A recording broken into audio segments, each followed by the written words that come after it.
I don't have much to say in this video because it's really just a follow-up video to every video I've ever made, but without really addressing every single thing that was said in a lot of those videos.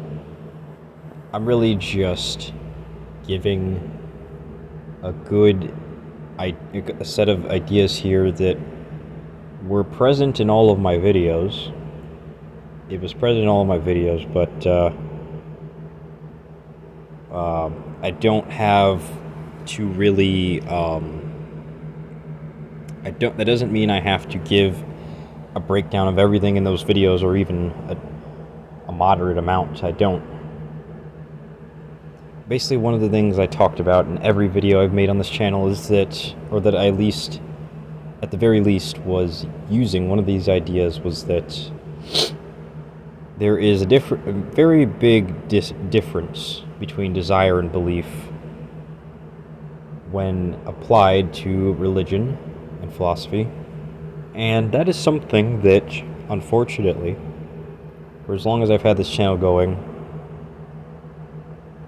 nobody has seemed to really understand that I was saying on my channel, or they did, but they completely did not understand what that difference is, how big a difference it is, and they didn't really truly believe that this idea applies to religion, or they did, but not to the extent they need to understand my argument's validity. They don't understand the validity of my arguments, never have, while it's been up. And that's because they don't truly understand how desire compares to belief in all the ways that it does when applied to religion. I mean, they understand how it does in other areas of life, but they don't understand how it does in religion.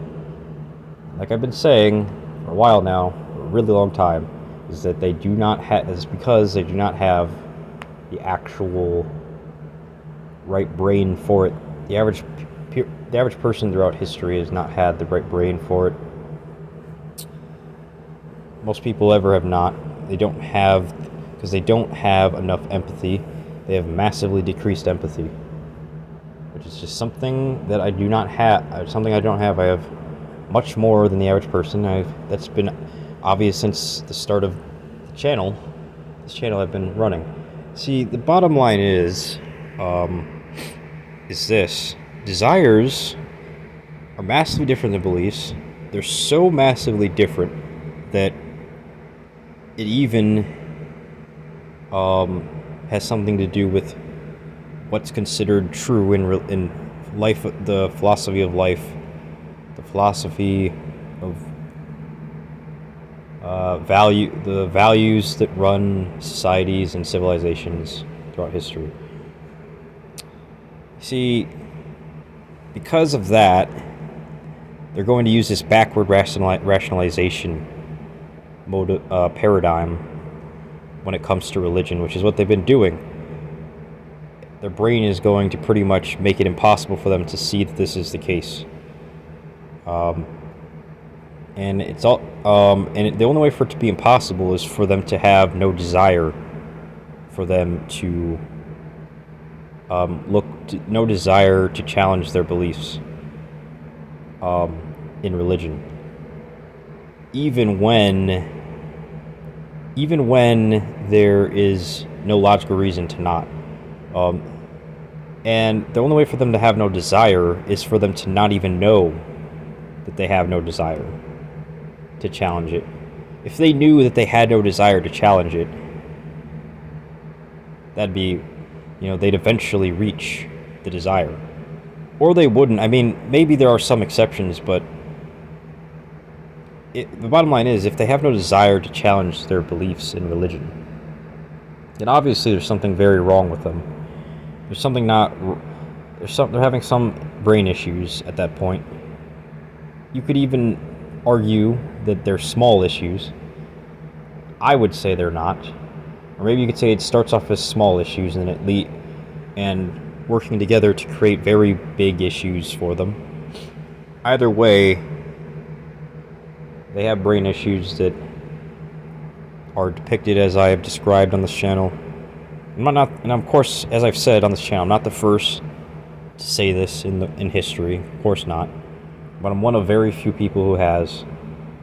And past generations would be generations where it's far, far harder to talk about this without suffering dangerous repercussions. And especially since you could not speak about it to such a wide global audience as I am on YouTube, on the internet, which was not around in the distant past. So you see, the difference between desire and belief is this. Belief, some people like to say that belief comes before desire. But even if this were true, it doesn't necessarily mean that belief is better or more important than desire. But it's rather, what can belief do when it is before desire that says something about how it works in relation to desire. But the reason this is so important is because, like I said, if you don't have a desire to challenge your beliefs, you'll never change your beliefs. But here's the funny thing. It's really, really hard for the average person cannot really conceptualize this the way we can conceptualize things that we've been trained to, which is just common sense things, or really easy things to understand. And that is the concept of the process of gaining the belief that you should you have constant desires that go against your pre-existing beliefs. That is not something that the average person is taught in a lot of modern day societies or in a lot of generations in the distant past. I mean, it may have been taught, but it was not something that was emphasized nearly as much as it was supposed to be. Because it goes against everything that societies want to teach their children and their civilians. They don't want the civilians to tear down those running that society or civilization, because those running it want to stay in power. They just want tradition to remain and evil to prevail over and over for eternity, but it's not how it has to be, it's not how it's going to be, but whatever. Let them be that way until they come to realize that what I'm saying here is true. You know, I've tried to give evidence that they have problems with religion and their brain problems in other videos, but the reason those did not succeed where this may succeed is because those did not really give them something that is so obviously undeniable that they'll be forced to think about it in this way. Now, I'm not saying they'll actually be willing to do this. Some of them may be too far gone. They may be at the point where they may even realize that what I'm presenting here will lead to me being right in conclusion and them being wrong. And so they may just say, well, we refuse. We're so scared of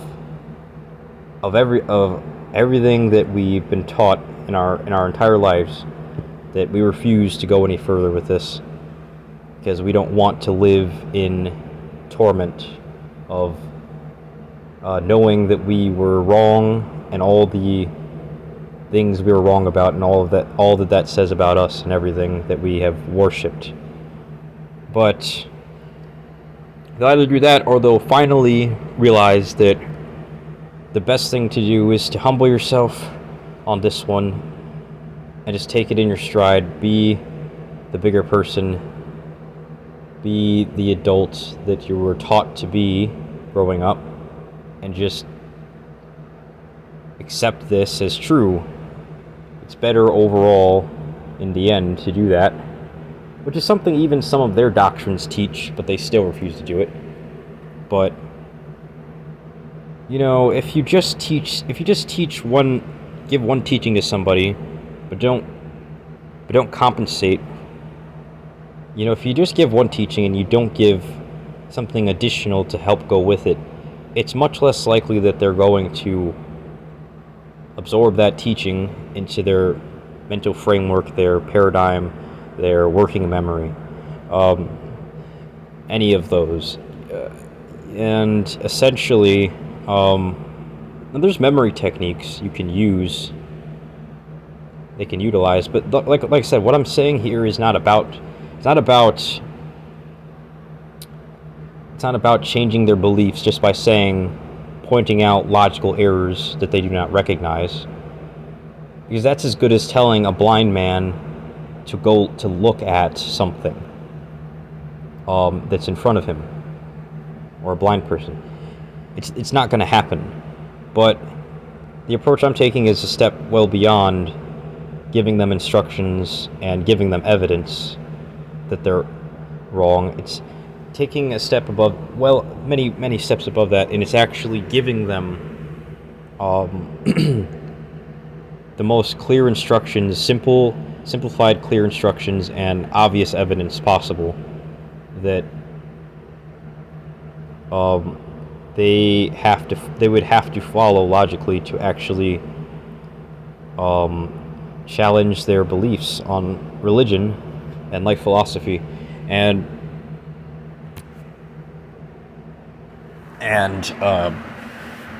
instead of just telling them that this is what I've been doing, I'm actually going to have to demonstrate it in a more obvious way.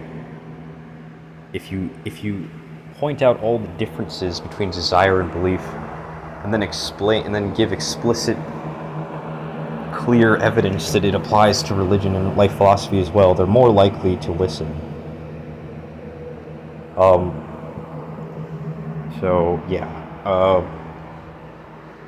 Now, the only other thing I can think of is that you could say they believe I'm right, but since their brain keeps them doing those things robotically and like zombies, they are just comfortable with it because they know I'm right and they can trust in that in the end. But since they can't fight their brain's urges, they don't have enough strength in that moment to break free and start the revolution. It could either be that, or it could be that even in those moments they don't have the mental strength to actually conceptualize what I'm saying and to connect the dots, and so then they still can't realize I'm right without this, of course. Or maybe if I share this, it'll get to the point where they do realize I'm right, and then they still won't have the mental strength to start a revolution. And then I'll have to give even more to back it up, to stack on top of it, so that they finally have enough in one skirmish to start the revolution. But like I said, and when I say the revolution, I just mean, making this be part of the revolution, this message that I'm giving, these messages I've been giving on religion on my channel and that others have, that, all the stuff that's needed to tear down any tyranny in the system, recognized or not by the masses, to rebuild a better world, not one of world peace, but of something touching upon the idea better than this world is, for obvious reasons that I've already gone over a million times. So yeah, here's the thing, belief, here's what I'm going to tell you. Belief, you cannot have a person undergo this unless you first instruct them that, and they have to be prepared, mentally prepared to undergo these instructions. Granted that they are, and pretty much anybody would be, since they're able to follow these instructions with anything up until they realize it's religion. I mean, they're able to follow any instructions up until they realize it's religion. And their brain isn't really recognizing it as religion. If you tell them to do this without telling them it's going to be for religion, or you could tell them it's going to be for religion and then ask them to do this, and they'll still be able to do it, but it'll be much harder than for them if you just told them it's not about religion, which it would be, but yeah, I mean, it depends. I mean, they can still follow these instructions even if you tell them it's about religion. It's just going to be a bit tough for them. But then, but it's when you start bringing in, it's when you start shoving down certain theories, religious theories, that they're light years from being able to conceptualize as being true for the reasons I give. That's when they just fall flat on their face and they cannot maintain their mental flexibility. They cannot undergo those mental gymnastics to actually connect the dots of what I'm saying. Because that's deep within the realm of philosophy. This is just surface level philosophy where you follow very, very simple instructions in philosophy. I mean, that's why they've been able to come up with very simplistic, valid philosophical theories, but have failed at so many philosophical theories that are much deeper within the realm of philosophy. Not only is that true according to what I've been presenting on here for so long, but according to what many others, well, not what most have, but just a few others throughout history have been presenting. But the bottom line is, and it hasn't even, and by the way, it hasn't just been philosophers, it's been people in all kinds of fields of study, sometimes just talk show hosts. I don't know, TED Talks about those, the metaphysical, or just like Jordan Peterson. He's not on TED Talk. He's never been on TED Talk to my knowledge, but guys like him, philosophers throughout history, just like a bunch of big names who have something to say about humans as a species in a higher sense throughout history, on the internet or not. There's just so much out there, and has been for so long now. But all of that, that's a lot. So like I said, I'm not the first to touch upon some of these things I've been saying, but yeah. The bottom line is, they've all been pointing to, all these things they've been saying have been pointing to this. That the central idea that you cannot challenge your beliefs unless you have the desire to do so. But when a person doesn't do this, but they're supposed to be doing it, instead what they're thinking they're doing is they're challenging the beliefs by willing to, but really what they're actually doing is they're willing to not challenge the beliefs, while also they're challenging some beliefs, but they're not challenging all the beliefs they're supposed to be challenging. And that gives the strong illusion to them that they are challenging all the beliefs. Because that's what the brain does. It essentially exaggerates the extent to which you're doing something when you make a mistake with that something.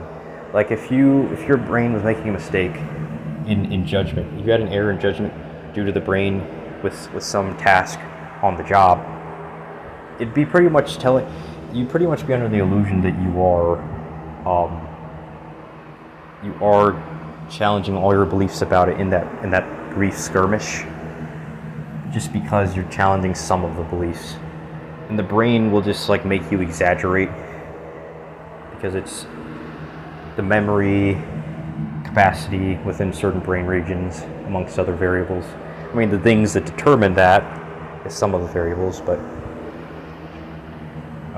and this is nothing foreign to what I've already said on this channel, what I've said so far, but yeah. So the bottom line is, building off of that, you can tell what I'm getting at. If that sort of stuff did happen with the brain, then it would totally lead to people thinking they are challenging all their beliefs about something, when really they're only challenging maybe half, or a third, or a fourth, or a fifth, or a sixth. And all the things the brain will do to create that illusion are extremely hard to conceptualize for the person with that brain, even looking back on it. I've had these experiences myself with my own brain issues on certain tasks. It's much harder to not make the mistake in the moment when you make it than it is to reflect on it and try and you figure out where you went wrong. But it's still kind of hard to do even when you are just at rest and looking back on analyzing and looking back at what exactly was running through your head to make you go wrong. Sometimes even then we can get it. We don't know the full picture because that's just the brain. It's so limited, so deficient, so weak, because that's what God intended for humanity, which I've already been saying in this channel for a very long time. But the bottom line is, it's just that. It's just the brain leading to people thinking that they're challenging all of their beliefs. Surface level thinking is where you look for traces of something being done, and then you say, well, that's all that needs. You just say, oh, well, that's sufficient, because the brain is exhausted with that task already. You see, that's the problem. A weaker brain region can only do surface level thinking within the category that it is. Like the brain region responsible for executive functioning, for example, the hippocampus. Well, if somebody's brain region in that region is weak, well, they're pretty much going to be, it's only going to do surface level thinking when it comes to executive functioning. And as long as there's any trace of self-care, which is what executive functioning is, then that region will pretty much make the person say, well, that's enough, that's good enough, because the traces that I've detected are enough. It's just, you see, that's the thing. That which is illogical is all about exaggeration of the truth. All it needs is some trace of the thing that is necessary, regardless of the amount, and then it'll say, well, that's enough. I mean, not minuscule amounts necessarily, depending on the strength of the region, but it could vary, but it'll never be the sufficient amount. Not naturally. It'll never see the actual amount as necessary. It'll always, I mean, only in analysis, in reflection at rest, when you're, say, at home or something and looking back on the mistakes, only then really, because then there's less clouding the brain, less information at once. So it really depends, but in the moment, no, they're just going to make those great exaggerations, and there will be no way to really, I mean, you could stop yourself, but you'd only be able to stop yourself so briefly. It'd take pretty much everything in the brain to just stop yourself for like half a second, and then it'd just go right back into the same mode of thinking, because that's just how the brain is. That's just part of how the brain works. Look up all the wacky ways of how the brain works. I mean, you can look this stuff up. That is what the internet has been saying for a long time about how the brain works, but you really shouldn't rely on what the internet says for how things work to the degree that you can. There's a lot of things that you can figure out about how things work without the internet. And the internet does a lot of lying, but good luck telling that to the average person without using this, which I'm talking about here. Desire versus belief. For obvious reasons, like you can't challenge your beliefs unless you change your desire. And here's the thing. People get confused by this and they say, oh, well, how can I have a different desire if I don't have better beliefs?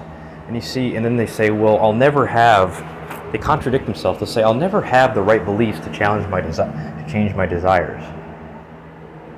But then later they say they will, and then they try to do it, and they eventually do. Because of these brain deficiencies and these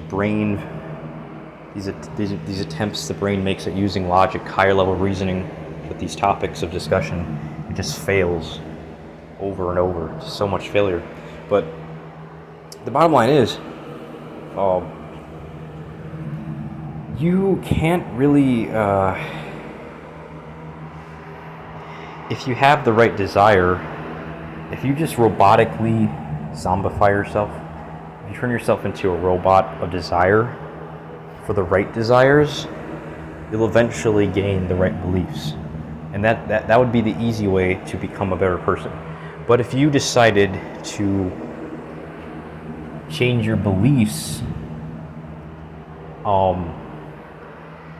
through, some other means, or if you tried to change your beliefs through changing your desires, but without using the most efficient desires to do it, it'd be much harder. Like, most people try to change their beliefs through the same type of lifestyle. They try to learn the hard way to change their beliefs by doing the same thing over and over again until they're forced to change their desires with new knowledge and wisdom. When really you're just supposed to change your beliefs and life with just simple yet extremely effective long-term desires, which are essentially some things, you won't recognize them as such things unless you have undergone the right learning experiences. You don't really understand how all of this stuff works and is connected if you don't have a good deal of experience under your belt anyway. So it kind of is true that you kind of just have to undergo tradition. You kind of just have to, that's typically how it works. You don't have to do this, but it's what will happen most often, because you don't always have to do this, is what I'm trying to say. You could easily defy the tradition if you just had enough help to allow you to do it. But what I'm saying is that throughout history, no one's really been giving that kind of help to people growing up, or to the next generations, that they need to realize this is the approach you're supposed to take. You're supposed to use prioritize desire over belief, because desire determines directly what you will do with what you have, whereas beliefs, not really. They do, but you could just literally change your desire to the right desire at any time. You can't do that with beliefs. So you really truly can't, and it's just not possible. If I wanted to change all my beliefs to all the logical ones that I don't have, I can't do it just by willing it to happen or snapping my fingers. But if I wanted to change my desire to the most logical one I can, so that I can acquire those beliefs over time, whether it takes a while or not, then I can absolutely do that. But like I said, it's not what we're taught. It's not what people have been taught growing up. They've been taught do things the traditional way, the hard way, and hard work pays off. And if it does, then they like the idea of that. They're fed the same information as every other generation since birth, to like the idea that you need to work hard so that you can play hard. But not necessarily. You don't have to work hard to play hard unless you force yourself to. There is another way, and that is, again, to change what you desire. To switch the priorities between the two, between beliefs and desires. And everybody has done this on some level growing up. Everybody has, but only where their brain regions allowed them to, in the certain categories of thinking. Like, the average person has had the ability to do this in the executive functioning brain regions, but not in the region responsible for empathy or philosophy. That's just the way, that's how the setup has to be. Otherwise, you don't even have a story of reality. You just have everybody, because otherwise the alternative is everybody's just not perfect, but they're completely no longer perverted-minded or evil. They're all just conform to justice and abandon the ways of tyranny. It seems to be seen as good in the world since the beginning of time, since the beginning of the world. But yeah, bottom line is, if what I'm saying is true, then yeah, you need to change. This is pretty much what the law of attraction says, but I'm not sure it words it this way. But yeah, this is just one way of saying what that theory says. Now the law of attraction, The Secret, does have a lot to say about other things that it's capable of doing. At least in its advertisements, some of which the average person can tell are baloney. It does make exaggerations about the power of it, but there is some stuff in there that is the central idea of The Secret, the law of attraction, is there. It's very, very important, and it's basically just the thing that generations don't grow up believing. Now you may be wondering, then why would I even share this if they've always known about it? Generations have always known about it, or the average person has always known about it. Well, first of all, that's presupposing the average person has taken the time to consider what The Secret is saying. But even granted that they did, it doesn't mean they understand how it connects to religion, per se, and I don't think they do. I mean, that's because when you present one idea on its own, and then tell them to connect it to another idea, and they haven't been able to do so on their own, then it's not really going to work. But if you present that first idea and then present the second idea together closely enough, then they're far more likely to actually connect the dots between the two. So if I just said what I was doing originally, if I just said, well, the average person has this issue and that issue and these brain issues and all these problems and causes of these problems with religion, and then I say, well, the problem is in one of the things to look at is the beliefs and the desires. Sure, which is what I've done, but I didn't really word it the way I did. You see, word choice is so important because you can use it to amplify the effect your words have. Words on their own are not much, but word choice and the way you use them is very, very important. For example, that's why you can't just have anybody be a politician, because or you can, but that's why some of them were hated, because some of them sometimes they had good ideas, they had good things to say, but the way they worded it just was not effective for their audience. It was not good for the audience they were speaking to. They were too blunt with how they said it. They didn't, or they said the right things at the wrong time, or they said a lot of harsh things that were true. But if they had said those harsh things in a way that was less triggering to the audience emotions, then the audience would understand the importance of the lesson. It's just they wouldn't have to struggle so much to do it because it wouldn't trigger their emotions. See, certain words are linked to certain emotions and reactions in people. And you see the subconscious mind, at least the untrained subconscious mind, you see the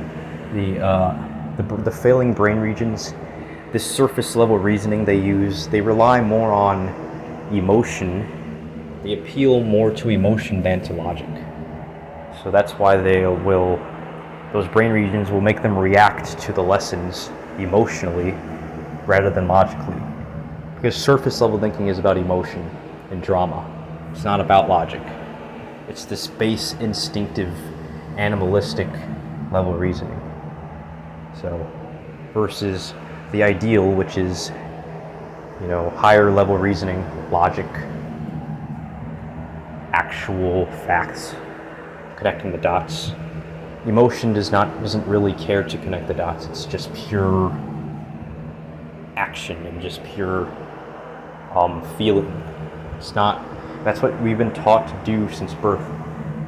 But it's been but the instructions we were given were disguised so well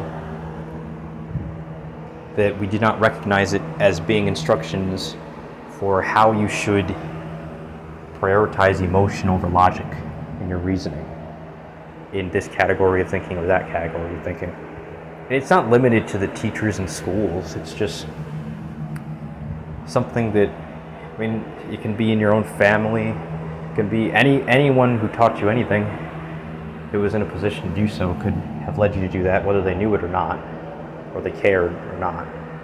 So, but yeah, you cannot have the right. Don't rely so much on beliefs to come to the right conclusions about religion. Rely more on desire to come to the right. Now, and here's the thing. It's a leap of faith, but it's not a scary one. You see, I can imagine a lot of people not willing to undergo this if it was scary enough to them, because that's what the brain region does. That's what surface level thinking and emotion is. It's all about fear and overwhelming fear and cowardice, to not challenge what is wrong out of fear and appeal to authority and really, really low-level reasoning. But since there's no fear of taking a leap of faith about something they've already come to realize they're comfortable with in general, which is religion, well, they'll just simply, or life philosophy, they'll just simply challenge it by changing their doing the simplistic thing, which I've described all video long. Just change their desire. I mean, you can suppress everything that your mind is trying to say just to change your desire. And the reason this is so easy to do for everybody is because desires are so incredibly easy to form, because all we do is have desires. It's not like we can always have higher level reasoning things in our head, but a lower level reasoning thing in our head that we always naturally have is part of the subconscious. Naturally, part of the mind is just desire. It's almost like it's an emotion, but it's not an emotion. It's on that level of easy to just have emotions. It's just automatic. It's just a part of being, of life. It's a part of the mind. And if you take it out of the mind, there is no mind. It's that natural, and so it's just extremely. That's one reason it's extremely easy to change. And the other reason is just that it's easy to do that which requires little to no brain power. You see the correlation between low brain power tasks and the tasks that are just animalistic, surface level, instinctive stuff. And that's what desire is. It's the base instincts. It's the animal instincts. Nothing's as easy to do as do those things, the animal instincts. We're constantly driven by them because the brain is what makes us animals. I mean, if you don't believe we're animals, look it up. Scientifically been proven we are animals. Not wild animals, but we are animals. Because the flesh, the human body, makes us animal. Even if we are souls, we trap ourselves in an animal. We are ghosts within animals. This is the sad, cruel, crazy reality that so many people choose to ignore and delude themselves with crazy, retarded fantasies they've been taught to use and never questioned. Well, I've been, pretty much spitting on that and vomiting on that this entire channel. I'm doing it even harder in this video. Rightfully so. The bottom line is, you have to follow what I'm saying for it to work. You can't just stick to the belief. Within everybody's brain is the convenience of being able to simply, easily, quickly change your desire. just keep using the desire to simple desires that come together to challenge what you've been to challenge certain things, certain ideas in modern popular religion, and so that will lead you to do the things I've done on this channel. And if you do that, and if you can hold out with that, you'd be able to realize that what I've been saying on this channel all along is true. I mean, at least some of it. I mean, there's been things in the beginning that were not true. I've even admitted it and made videos talking about it where the first few videos had a lot of flaws in them. But yeah, bottom line is, and I'm not going to go into why I got those things wrong. You can come up with any reasons you want, or any theories you want as to why I made those videos, or if what I was saying in those videos was really my perceptions about them, about those ideas. No matter what I say, theories would be had.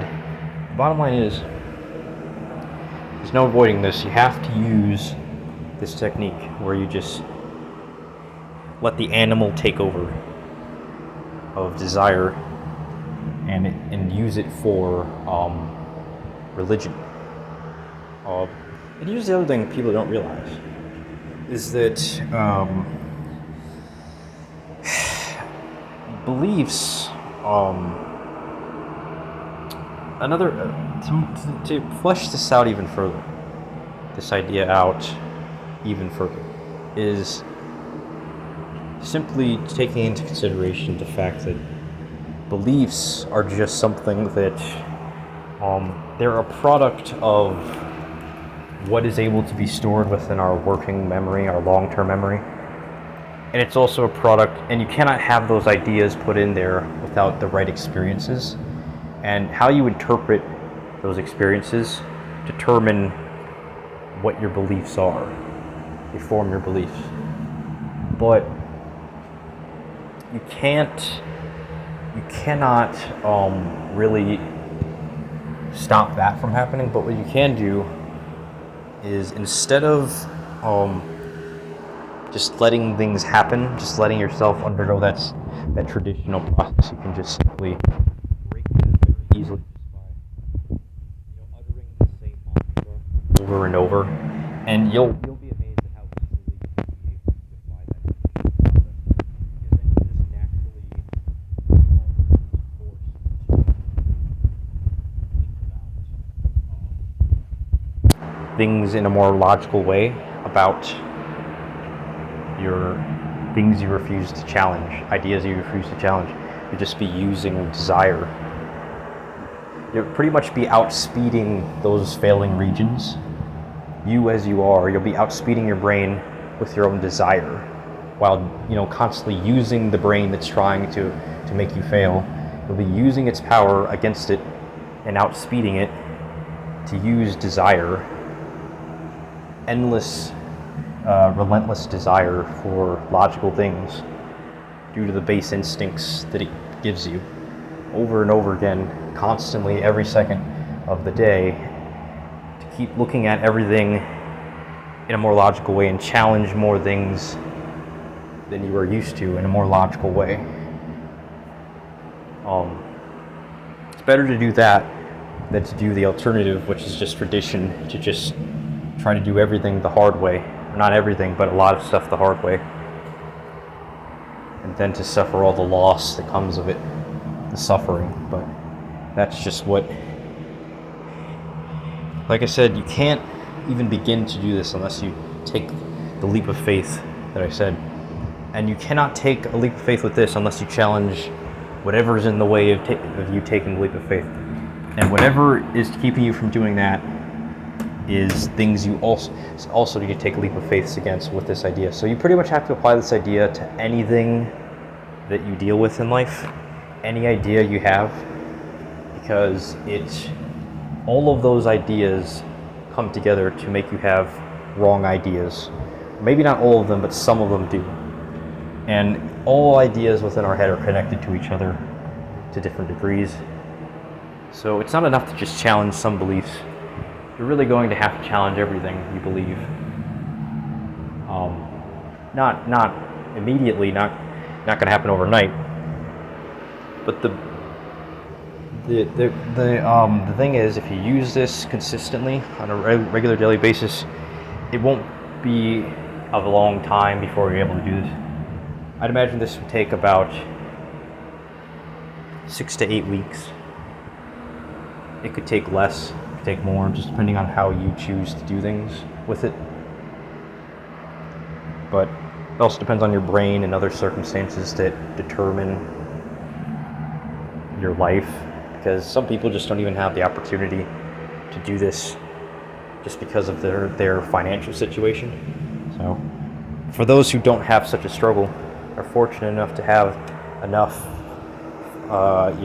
shelter or resources, physical resources, well, then just simply do this as much as you can, as often as you can, and boom, you'll see the results pretty quickly. But yeah, it's just not. It's something that is super easy to do.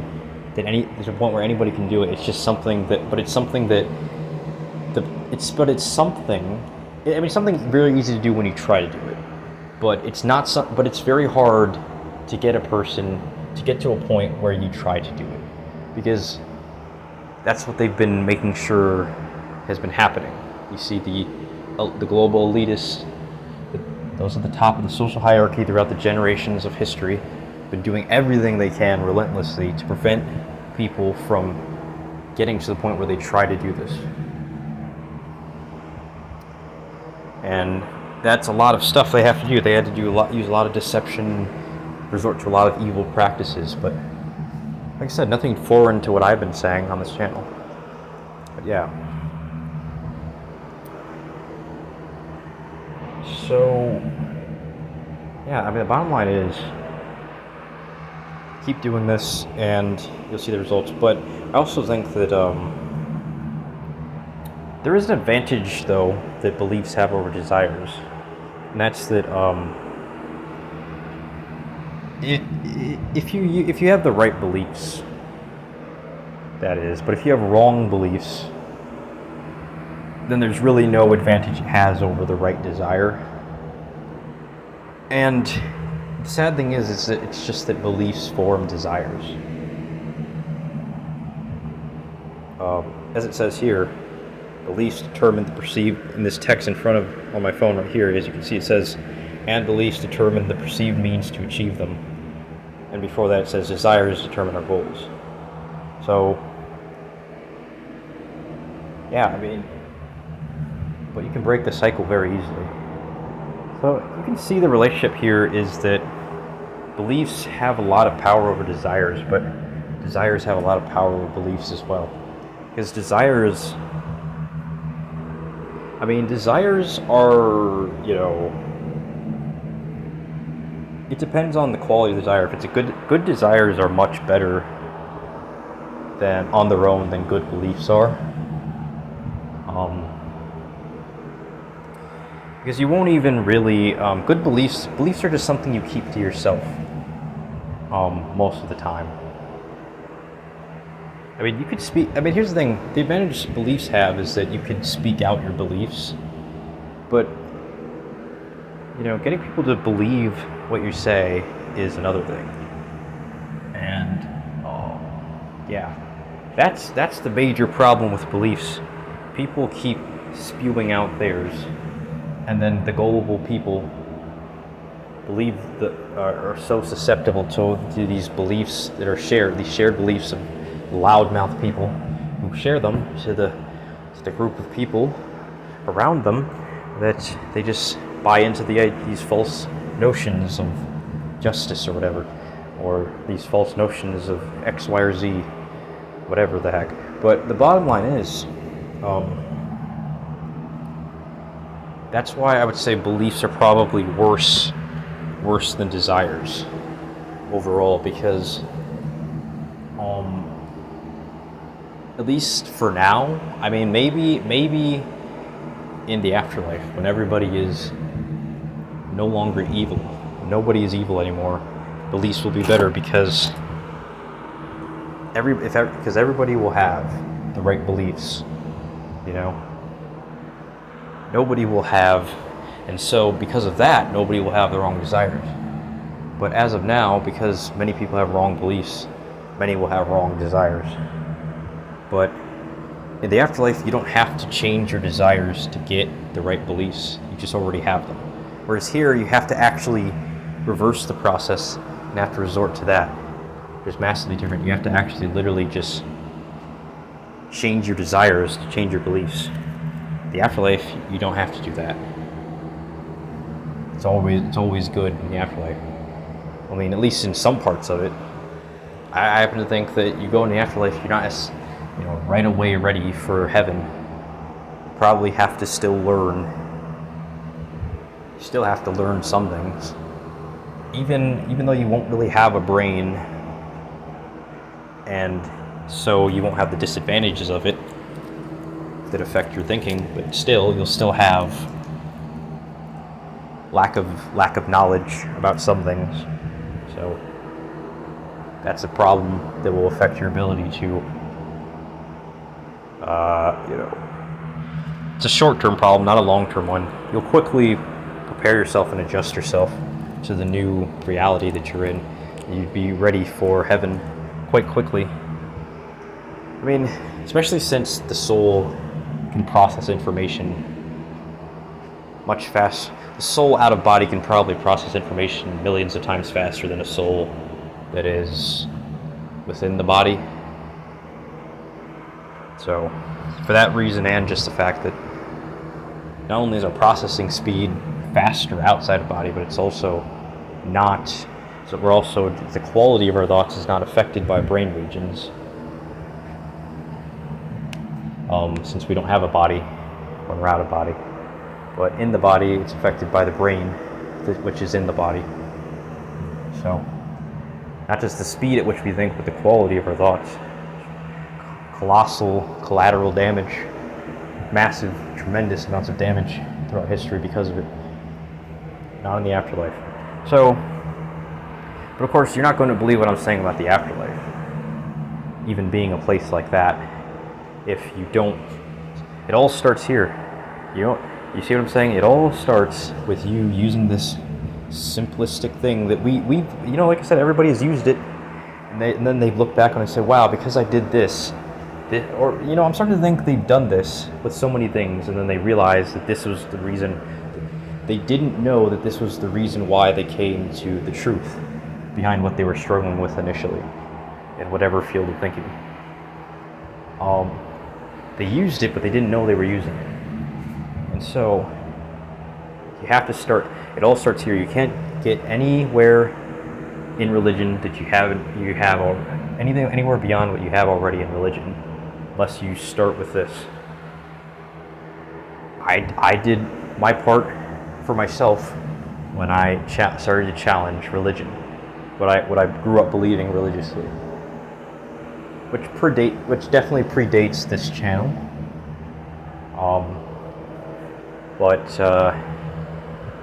Yeah, I don't expect you to take my word for that, but still, that's what I'm claiming to you, and that's that. So, but yeah, that's about as much as I can say about it. If all else fails, just dig deeper than what I've talked about and shown in this video. Dig as deep as you need to go for how this would apply to anything. I mean, it makes no sense to say it only applies to the fields of study that they've applied it to. I mean, there's no reason to think it doesn't apply to religion.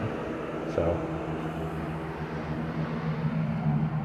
and if you use this correctly with religion, you'll start to notice what sorts of things were making you do what to block you from doing it with religion.